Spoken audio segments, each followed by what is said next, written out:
नमस्कार, ABP news पर हाजिर हूं मैं रोमाना इसार खान। कोरोना की दूसरी लहर शुरू होने के वक्त से ही पूरे देश में लोग वैक्सीन के लिए कतार में लगे हैं। मकसद है खुद को वायरस के खिलाफ मजबूत करना है, क्योंकि अगर कोरोना से लड़ाई जीतनी है तो सिर्फ और सिर्फ वैक्सीन का ही सहारा है। लेकिन ये लाइन खत्म होने का नाम नहीं ले रही। लोग वैक्सीन सेंटर तक जाते हैं और कई बार बिना वैक्सीन के उन्हें लौटना पड़ता है।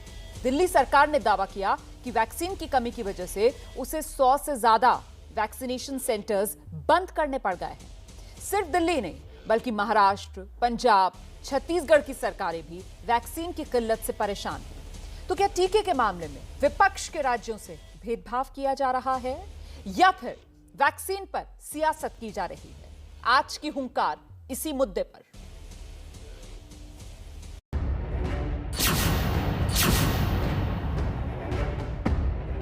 कि वैक्सीन खत्म हो चुकी है। 3 बच्चे हमारे, अभी उनका नहीं हुआ। नोएडा में तो स्लॉट ही नहीं मिल रहा था मेरे को 10 दिन से।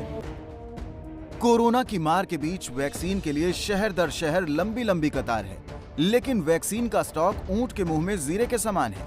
विपक्ष के शासन वाले राज्य तो वैक्सीन की और भी ज्यादा कमी बता रहे हैं। यही वजह है कि वैक्सीन अभियान के साथ साथ आरोपों का भी अभियान चल रहा है। दिल्ली सरकार की माने तो वैक्सीन की किल्लत की वजह से उसे 100 से ज्यादा सेंटर बंद करने पड़े। ये जिम्मेदारी लेनी चाहिए केंद्र सरकार को कि अगर वैक्सीन 6.5 करोड़ वैक्सीन एक्सपोर्ट नहीं की गई होती तो दिल्ली और मुंबई के एक एक आदमी को 2-2 बार डबल डोज लग चुकी होती अब तक वैक्सीन की।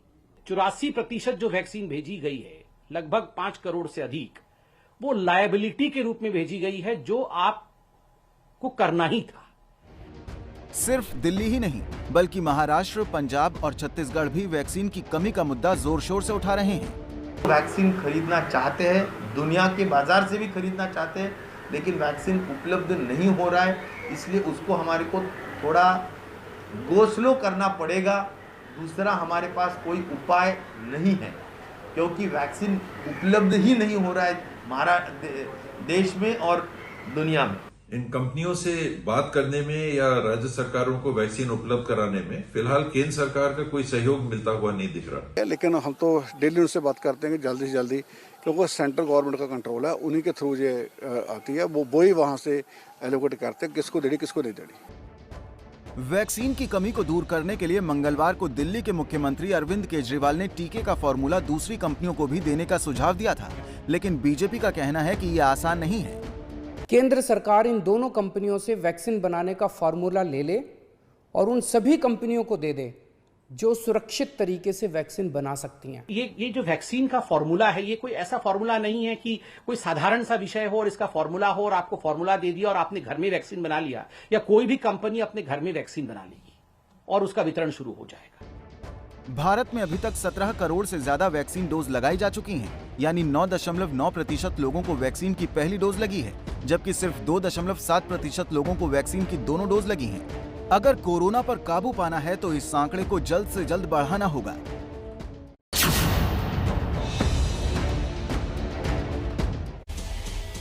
कोरोना भारी, वैक्सीन पर अधूरी तैयारी, इसी पर चर्चा करेंगे। 3 खास मेहमान इस वक्त हमारे साथ मौजूद हैं। अभिज्ञान Prakash ji national affairs expert हैं हमारे, वो इस चर्चा में हमारे साथ शामिल हो रहे हैं रोज की तरह।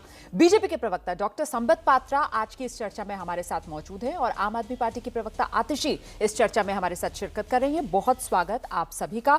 सबसे पहले डॉक्टर पात्रा, जो आरोप लगा रहा है विपक्ष सरकार पर कि साहब दूसरे देशों की ज्यादा फिक्र की अपने देश की बनिस्बत, और उसी का ये खमियाजा कि वैक्सीन की कमी के तौर पर देश झेल रहा है, इस पर क्या जवाब है आपके पास?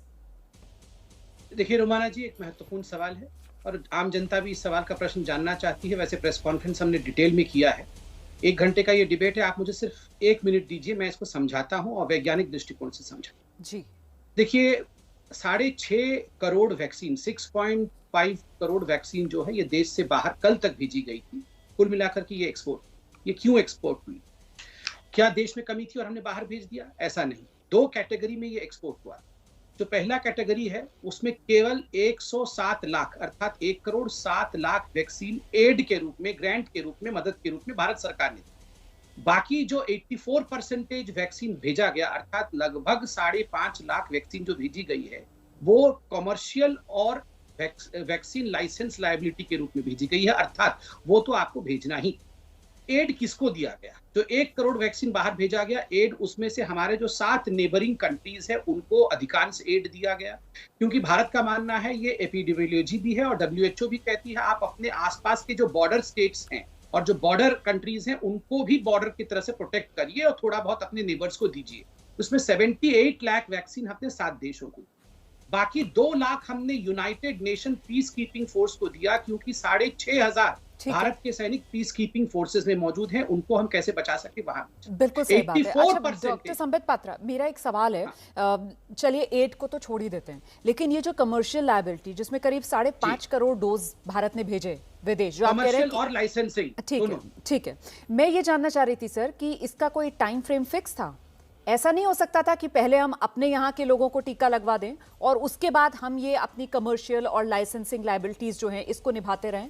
और इसका क्या प्रोपोर्शन भी फिक्स था कि हमने 8 करोड़ उस वक्त देश के लिए रखा और 5.5 करोड़ हमने ये कमर्शियल और लाइसेंसिंग लायबिलिटीज जो आप बता रहे हैं उसके तहत विदेशों में भेज दिया? मतलब 8 करोड़ देश में और 5.5 करोड़ हमने बाहर भेज दिया, एड हटाकर। एड की मैं बातें नहीं कर रही हूँ।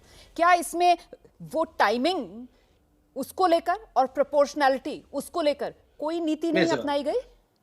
नहीं, मैं जवाब दे। इसकी फिक्स्ड नीतिज हैं। 2 लायबिलिटीज की मैंने बात की, एक मैंने बात की लाइसेंसिंग लायबिलिटी की और दूसरी मैंने कॉमर्शियल लायबिलिटी। जो कॉमर्शियल लायबिलिटी है इसके अंतर्गत 54% मतलब सबसे ज्यादा एक्सपोर्ट जो है वो कॉमर्शियल लायबिलिटी में। कॉमर्शियल लायबिलिटी क्या होता है? कॉमर्शियल लायबिलिटी 2 कंपनीज की, अर्थात सीरम इंस्टीट्यूट ऑफ इंडिया जो कोविशील्ड बनाती है और कोवैक्सीन की भारत बायोटेक, इन दोनों ने कुछ विदेशी कंपनी जिनसे इन्होंने पहले रॉ मटेरियल प्रोक्योर किया था, ये पूरा प्रोसीजर शुरू करने से पहले, क्योंकि रॉ मटेरियल होगा तभी जाके वैक्सीन बन पाएगा, उनके साथ उन्होंने करार किया था कि आप जो एडवांस पेमेंट करेंगे हम बुकिंग लेंगे आपसे, और जब प्रोडक्शन का पहला खेप आएगा उसमें से हम आपका जो एडवांस पेमेंट किए हुए हैं हम आपके देश में भेजेंगे। उसी के एवज में रॉ मटेरियल आपको मिलता है, रॉ मटेरियल भी सस्ता दिया जाता है और आप भी सस्ता प्रोडक्ट की बाहर बेचते हैं। तो ये एक कॉमर्शियल लायबिलिटी है जो करार के अंतर्गत बाहर भेजा जाती है। दूसरी जो लायबिलिटी है वो है licensing liability. Licensing liability WHO के कोवैक्स फैसिलिटी के साथ होता है। जो कोवैक्स फैसिलिटी है WHO का, यूनाइटेड नेशन का, वो कुछ देशों को लेकर बनाया गया, जिसका कि हिस्सा भारत भी बना, और भारत में उस समय कोवैक्सीन नहीं आई। कोवैक्सीन का इसके साथ कोई लेना देना नहीं है, उस समय हमें पता भी नहीं था कि कोवैक्सीन आएगा।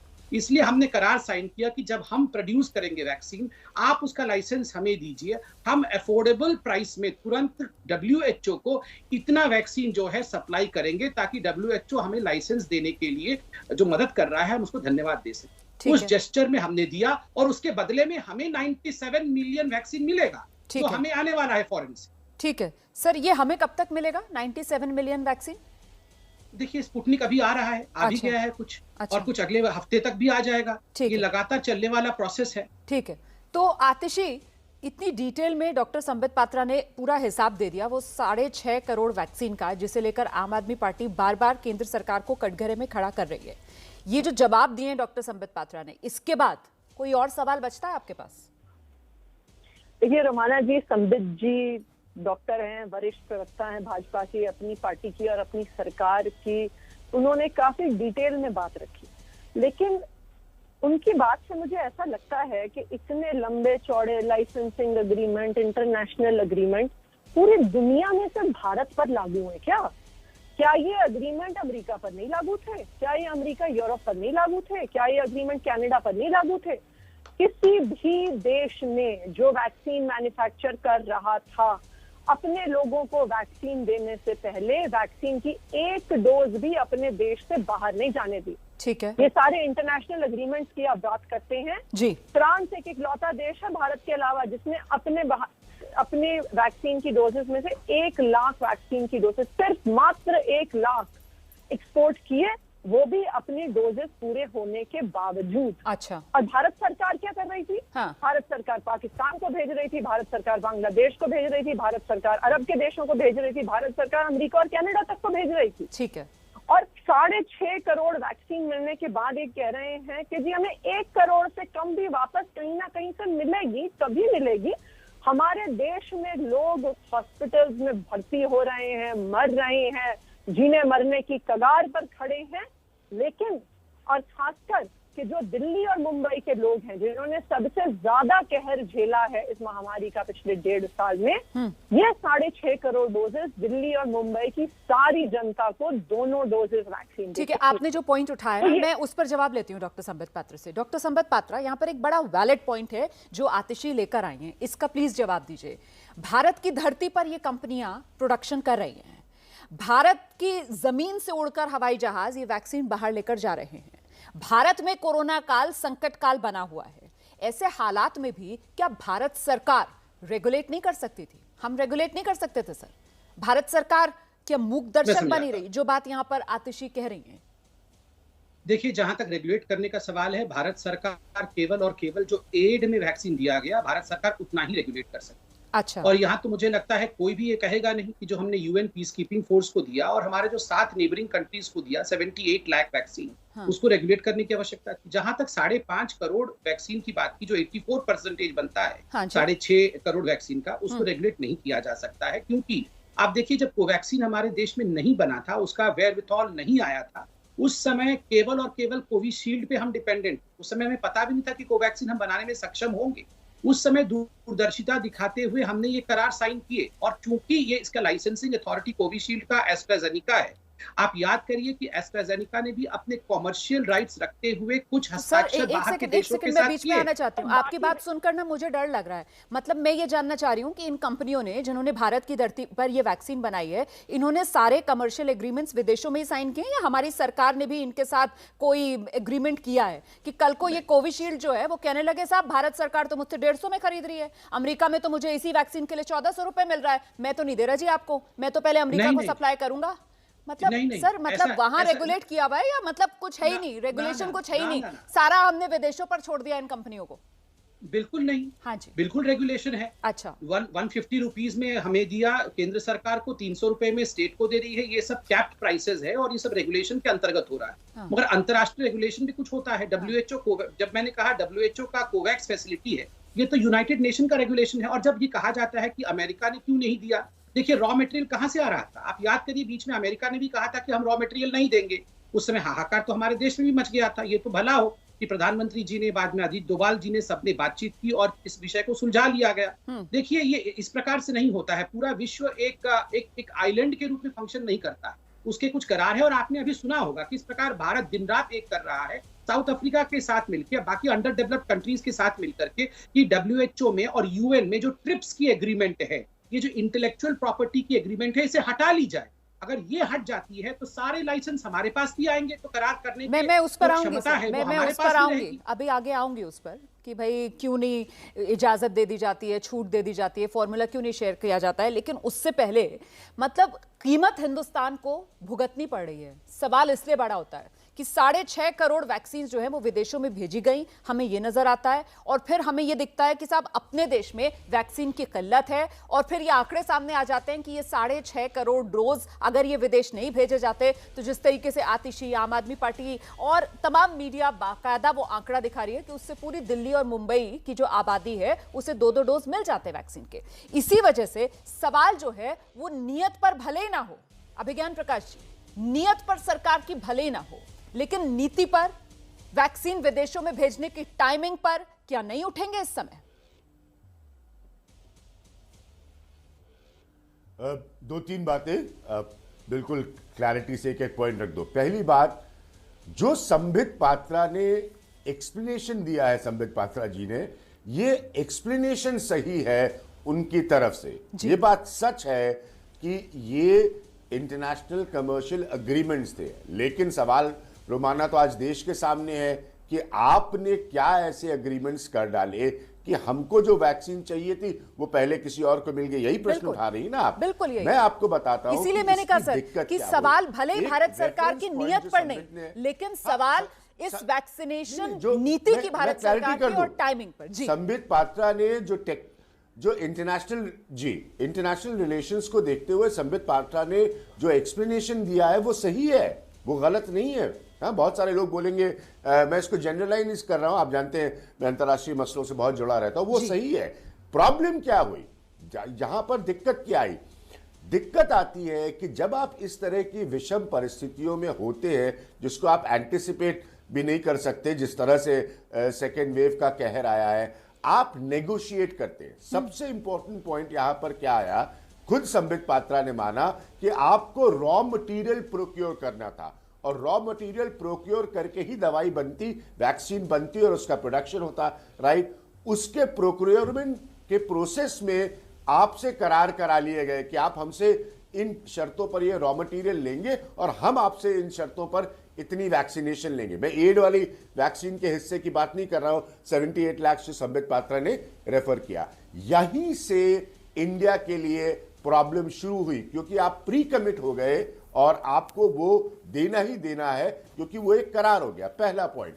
दूसरा पॉइंट, इसीलिए विशेषज्ञों ने, जिसमें कि आपके प्रोग्राम्स में आने वाले हेल्थ एक्सपर्ट्स भी शामिल हैं, उन्होंने कहा कि क्या जो मई से आप वैक्सीनेशन का कार्यक्रम शुरू कर रहे हैं, क्या ये जल्दीबाजी नहीं है? इसको इसीलिए क्वेश्चन मार्क लगाया गया क्योंकि हम इतनी मुश्किल स्थिति में आज है कि जहां पर शुरुआती दौर के वैक्सीनेशन में जो स्पीड थी वो आगे जाने के बजाय अब वो नीचे आ गई है और अवेलेबिलिटी ऑफ वैक्सीन, सब इसके बारे में बोल रहे हैं, वो मतलब अगर मैं इसको बहुत ही तो ये प्री प्लानिंग की गड़बड़ी नजर आती है। बिल्कुल सर, मतलब हर राज्य जो है वो रोना, बिल्कुल आपने बहुत विस्तार से अपनी बात रखी और बड़े वैलिड पॉइंट्स आपने रखे हैं। उस पर डॉक्टर संबित पात्रा जवाब भी देना चाह रहे हैं। संबित, मैं आपसे जवाब लूंगी, लेकिन एक सवाल मेरे मन में है, उसका पहले आप जवाब दे दीजिए। मैंने अभी देखा आप पानी पी रहे हैं, इससे पहले जब आज आप प्रेस कॉन्फ्रेंस के लिए आए थे तो बहुत पसीना भी आपको आ रहा था। मुझे फिक्र है आपकी तबीयत ठीक है, आप ठीक हैं?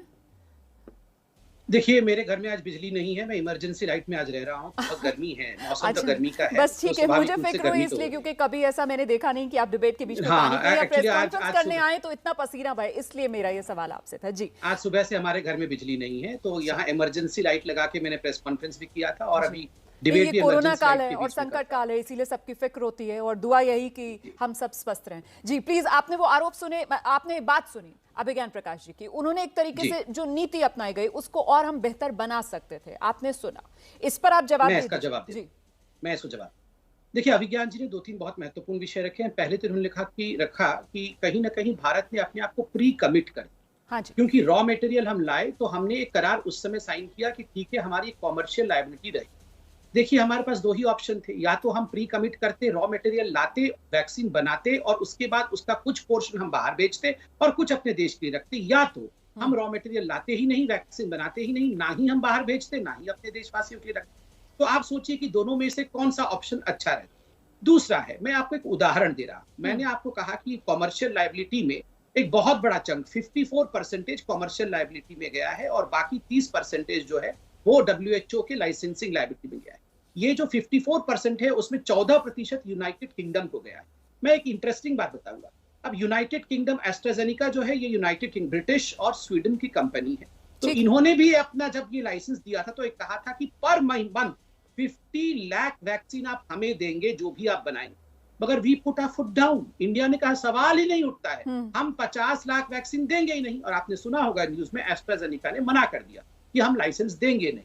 मोदी जी ने फोन किया बोरिस जॉनसन को, बोरिस जॉनसन ने इसमें इंटरफियर किया, यूनाइटेड किंगडम ने बिल्कुल स्ट्रॉन्ग तरीके से भारत के साथ खड़े होकर कहा कि नथिंग डूइंग, आपको वैक्सीनेशन के लिए लाइसेंसिंग देना ही पड़ेगा। आज हमको लाइसेंस मिला, हम 50 लाख वैक्सीन प्रति महीना हमको नहीं दे रहे। सर बात यह है कि अभी जितनी देश में वैक्सीन है वो ऊंट के मुंह में जीरा साबित हो रही है। सवाल ये है कि इस हालत को पहले से क्यों नहीं असेस किया गया और इसके लिए पहले से ही तैयारी क्यों नहीं की गई। डॉक्टर संबित पात्रा को आना चाहिए। डॉक्टर पात्रा, आज जो हम फैसले ले रहे हैं कि साहब मॉडर्ना, फाइजर का, डॉक्टर संबित पात्रा को आना चाहिए। डॉक्टर पात्रा, आज जो हम फैसले ले रहे हैं कि ये छूट, ये इजाजत पहले ही क्यों नहीं दे दी गई?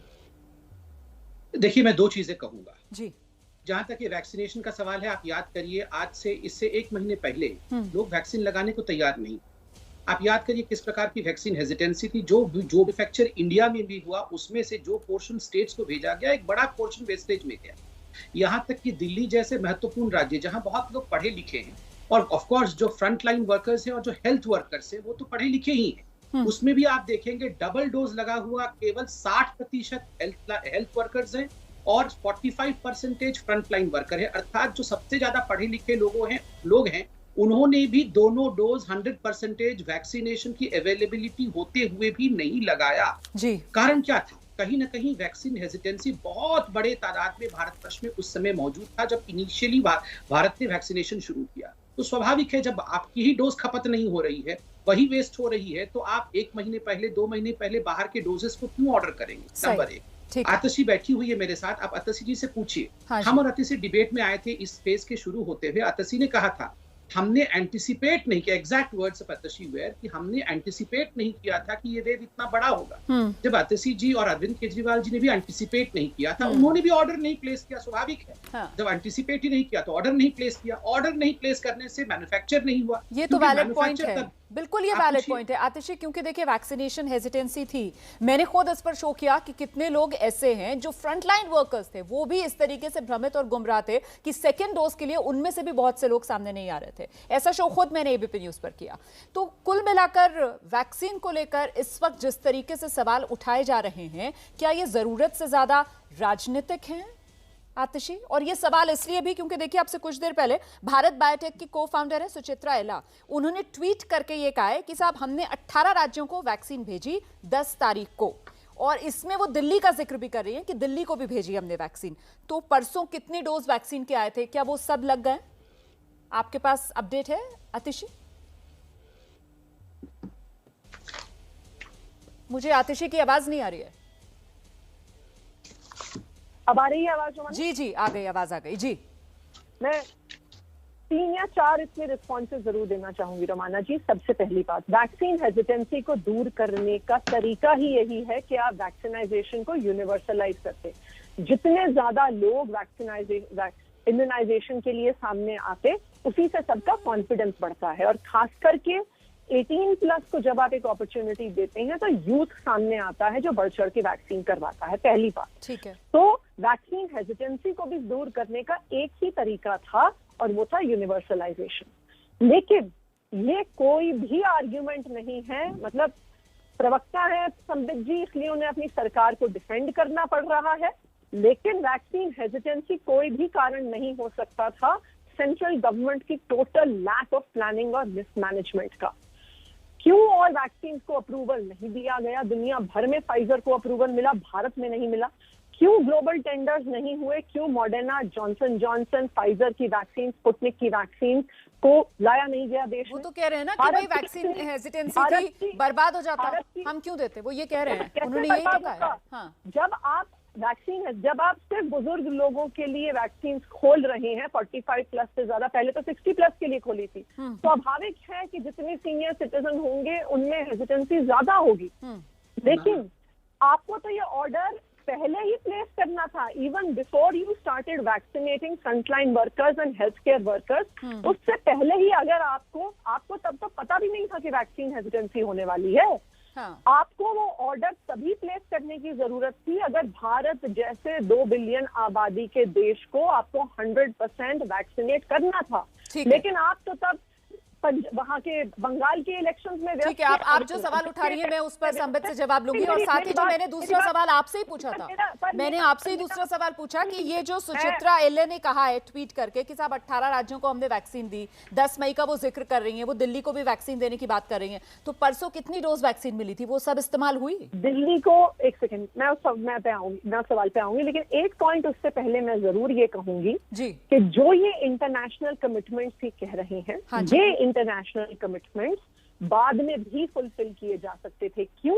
क्योंकि जिन देशों को वैक्सीन हमने एक्सपोर्ट की है उसमें से 95% ऐसे देश हैं जहां पे भारत से मच लोअर कोरोना का दर है, हॉस्पिटलाइजेशन का दर है, मोर्टेलिटी का दर है। आतिशी, मैंने तो टाइमिंग को लेकर सवाल पूछा था संबित पात्रा से, उन्होंने कहा कि नहीं, टाइमिंग इसलिए जरूरी था क्योंकि करारी ऐसे हुए थे कि आप अपने प्रोडक्शन की पहली खेप का इतना हिस्सा, यही तो कह रहे थे संबित पात्रा भी। संबित पात्रा क्या झूठ बोल रहे थे?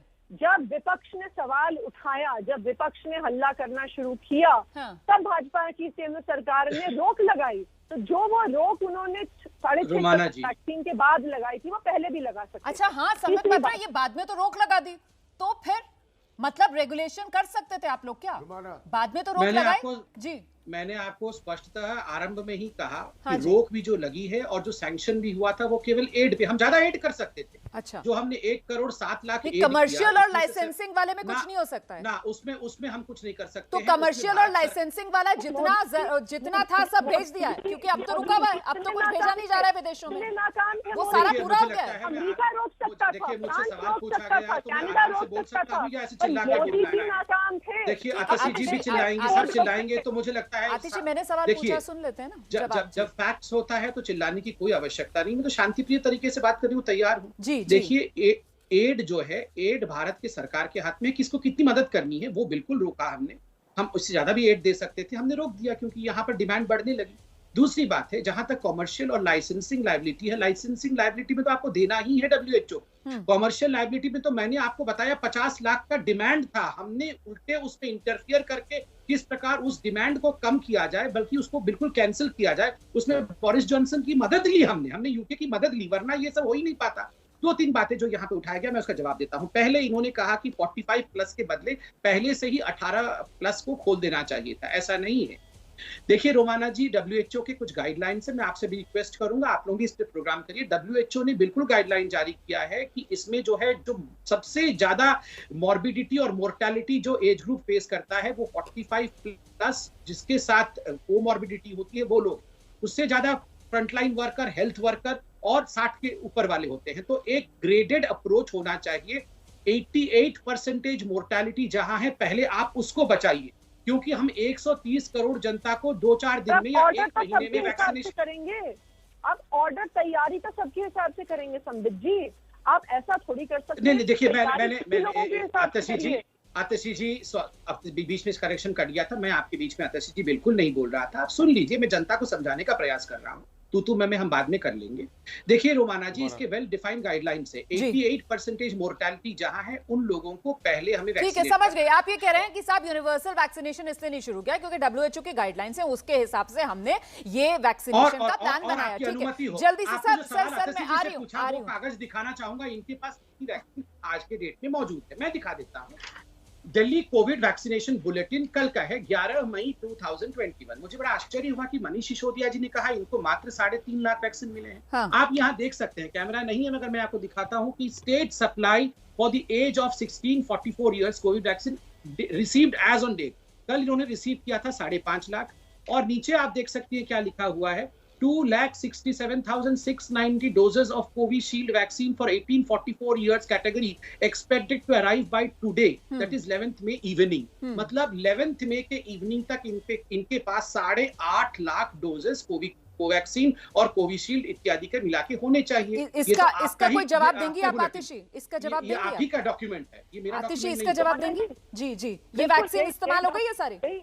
यही डॉक्यूमेंट हमारे पास भी है। ठीक है, एग्जैक्टली तो हम ये कह रहे हैं कि कोविशील्ड, आज क्या कहा है मनीष सिसोदिया जी ने? आज ये उन्होंने कहा है कि कोवैक्सीन का सारा स्टॉक खत्म हो चुका है। कोविशील्ड की हमें डोजेस कुछ दी गई हैं, ये हमने भी कल कहा था कि 2 लाख 5.5 लाख 2 लाख खत्म कैसे हो गई जल्दी? संबित जी, आप 8.5 लाख डोज जल्दी कैसे खत्म हो गई? संबित जी सुन तो दीजिए, ये 8.5 लाख डोज लोगों को लग चुकी हैं। इसमें से 4 दिन में 8.5 लाख लग गई। कल एक दिन में 8.5 लाख लग गई। कल दिल्ली ने कितना वैक्सीनेट किया है 18 to 44 के बीच में? सुन लीजिए। नहीं, मैं आपको प्यार से ही पूछ रहा हूं मैडम। इतना नहीं, वो जवाब दे रही है संबित, वो जवाब दे रही है, वो जवाब दे रही है। 1 मिनट सुन लेते हैं। कल शाम तक कोवैक्सीन की हमें 1.5 लाख डोज मिली थी, जिसमें से कल शाम तक 1,33,000 इस्तेमाल हो चुकी थी। तो आज 18 to 44 के बीच में? हाँ जी बिल्कुल, आप देख लीजिए, आप ध्यान से पढ़ लीजिए जो आपके पास कागज है और नया बुलेटिन रिलीज हो गया है। मैं पूरा देख रहा हूँ। आपके पास 8.5 लाख डोज इसमें लिखे हुए हैं। 8.5 लाख जिसमें लिखा है 18 to 44 के बीच में 8.5 लाख डोज तो नहीं मिली। हाँ जी बिल्कुल मिली है। 8,17,000 डोजेस टोटल मिली हैं, जिसमें कल तक 4 लाख के आसपास यूज हो गई थी, 4 लाख के आसपास बची हुई हैं।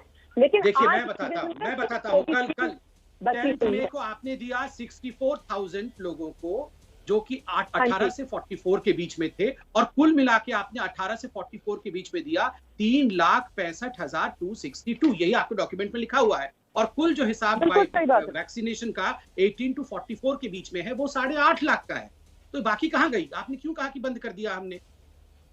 संबित पात्रा जी, आप यहाँ से जानबूझ के ऐसी बातें कर रहे हैं, या जो डॉक्यूमेंट आपको पढ़ना नहीं आ रहा, लेकिन हम दोनों ही पढ़ देते हैं। हुआ है, जो कागज पढ़ देते हैं हुआ है, सुन लीजिए, जो आप सेकंड कॉल पर पढ़ रहे हैं। हाँ नहीं, मैं बता देती हूँ, मेरे पास ये सुन लीजिए, मैंने भी वही बात। डॉक्टर संबित पात्रा, आप सवाल पूछ रहे हैं बार बार, एक बार तसल्ली से जरा आतिशी का जवाब सुन लीजिए, उसके बाद आ जाइएगा, वरना बात जो है वो समझ में नहीं आएगी। Okay okay okay. कल शाम तक जो टेबल आपके सामने है, अगर आप उसे देख भी लें हाथों हाथ, जो सेकंड टेबल है कोविड वैक्सीन के स्टॉक के बारे में बता रहा है। कल सुबह तक हमारे पास कोवैक्सीन की 29,190 डोजेज मौजूद थी और कोविशील्ड की 1,90,500 डोजेज मौजूद थी, बैलेंस स्टॉक कल सुबह तक।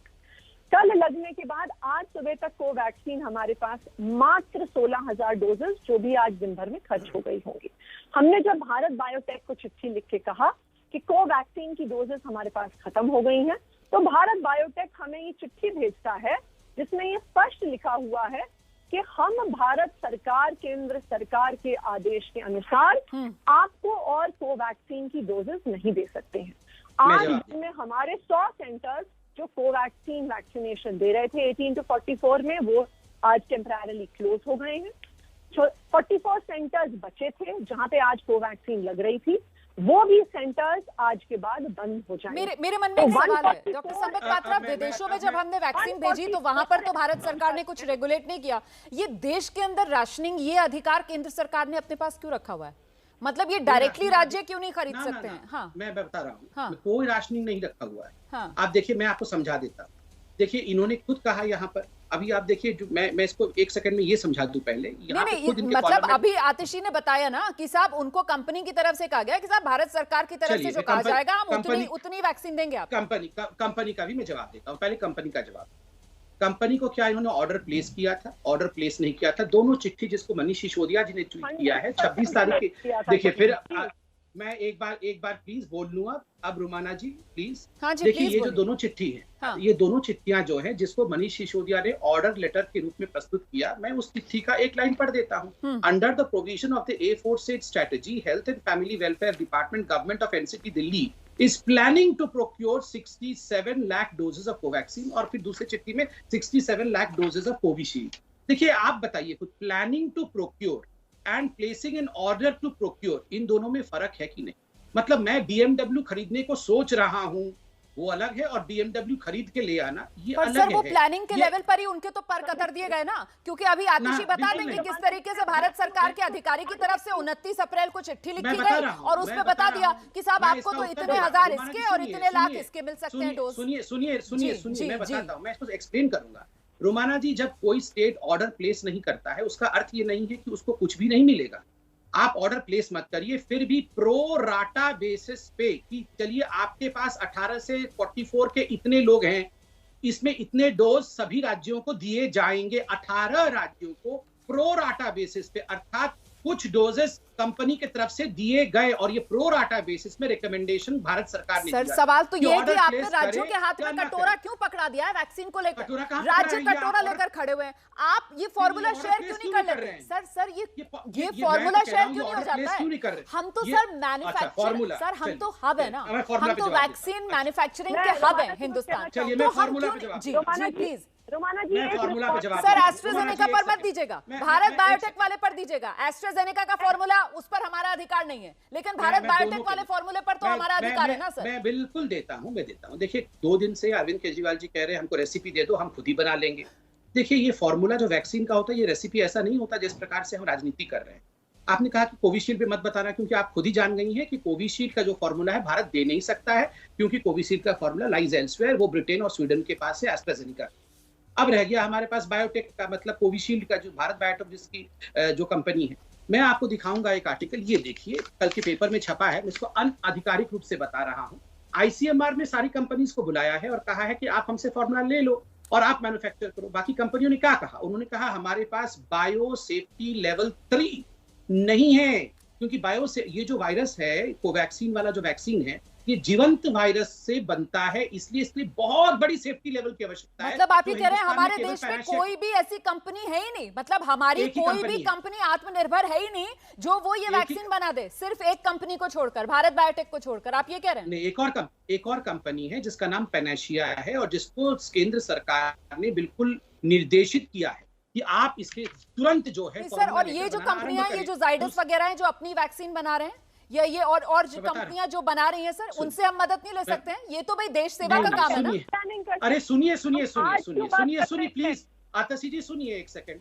देखिए, ये सारे वायरस वैक्सीन जो है एक जैसे नहीं है, कोई जीवित वायरस का है, कोई मृत वायरस का है, कोई एक्सट्रैक्ट का है। अच्छा, इनको एक मत करिए। ये जो कोवैक्सीन है, ये कोवैक्सीन के लिए बायो कर लेते, ये सब तैयारी पहले कर अरे लेते। आप तो वैक्सीन का छोड़ते, आप तो कम से कम 4 बेड खोल देते, आप हॉस्पिटल बना देते मैडम। वैक्सीन तो छोड़िए, आपसे तो हॉस्पिटल बना रही है और आप ऐसे बोल रहे हैं जैसे पोहा बनाने का रेसिपी दे दो, मैं घर में पोहा बना के ले आऊंगा। मुझे ये बता दीजिए संबित जी, अरे आपके पास तो चलिए वैक्सीन का फॉर्मूला, आपके पास हॉस्पिटल बनाने का फॉर्मूला तो था ना।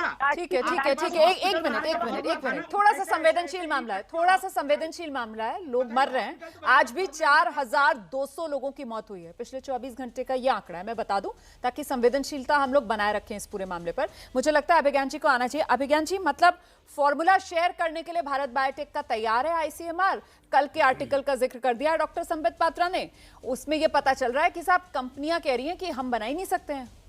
हमारे देश में कंपनियां ये कह रही हैं, वो देश जो कि वैक्सीन बनाने का हब है सर पूरी दुनिया का। मतलब मैं तो सुनकर हैरान हूं ये सर।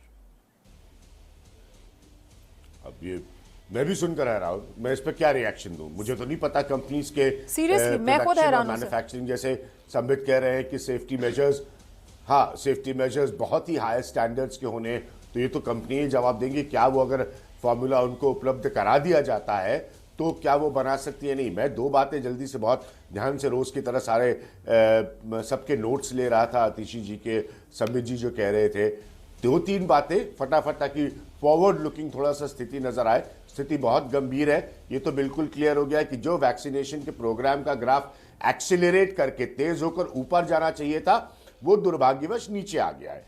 दूसरा सवाल कि क्या हमने वैक्सीनेशन का प्रोग्राम उसको जो शुरू करने का समय था वो क्या हमने जल्दी तय कर दिया? इस पर हमेशा बहस होगी।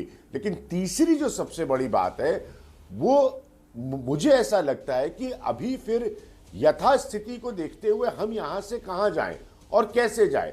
मैं बार बार कहते कहते रोमाना थक गया हूं कि पोस्ट 45 इयर्स ऑफ एज और 18 इयर्स ऑफ एज, ये दो भारत के वैक्सीनेशन के अलग अलग फेजेस हैं जो बिल्कुल तस्वीर बदल देते हैं। तो दोनों को मिलाकर दलीलें उनकी बनाकर देना सही नहीं है। अब हम इस स्थिति में खड़े हैं कि हमको 18 वर्ष से ज्यादा की आयु के लोगों को वैक्सीनेशन करते रहना है। तो इसीलिए कोई ना कोई ऐसा तरीका होगा सिस्टम में, मैं नहीं जानता, जो ये बताए कि हमारे अगले 10 दिन का, वही पुरानी बात मेरी, 10 दिन का प्रोक्योरमेंट क्या है और डिस्ट्रीब्यूशन क्या है। नहीं तो आतिशी जी भी और संबित जी भी बिल्कुल, वरना इसी तरीके से राजनीति होती रहेगी। बिल्कुल, और पारदर्शिता इस मामले में है नहीं। आखिरकार वो डिस्ट्रीब्यूशन मैकेनिज्म है क्या वैक्सीन को लेकर, इसमें पारदर्शिता बरतनी चाहिए ताकि देश के सामने सच सामने आए और ये राजनीति नागरिकों को गुमराह ना करे। क्योंकि इस वक्त देश के नागरिकों के सामने सबसे बड़ा सवाल ये है कि साहब वैक्सीन के लिए ये कतार कब खत्म होगी सरकार। बहुत बहुत धन्यवाद आप सभी का इस चर्चा में मेरे साथ जुड़ने के लिए।